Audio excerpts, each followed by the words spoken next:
పెద్ద మనిషివై పూసిన నుండే ఆడపిల్లపై ఆంక్షలు ఎన్నో,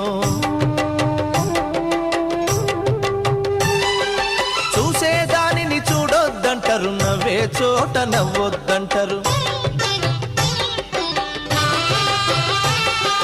పెద్ద మనిషివై పూసిన నుండే ఆడపిల్లపై ఆంక్షలు ఎన్నో, చూసేదానిని చూడొద్దంటారు, నవ్వే చోట నవ్వొద్దంటారు. అటువంటి నే అన్ననుగాను చెల్లెమ్మా, నీ చిన్ననాటి స్నేహితునమ్మా చెల్లెమ్మా. అడవిలో నా నెమలివోలే చెల్లెమ్మా, ఆటలాడుకో పాట పాడుకో చెల్లెమ్మా.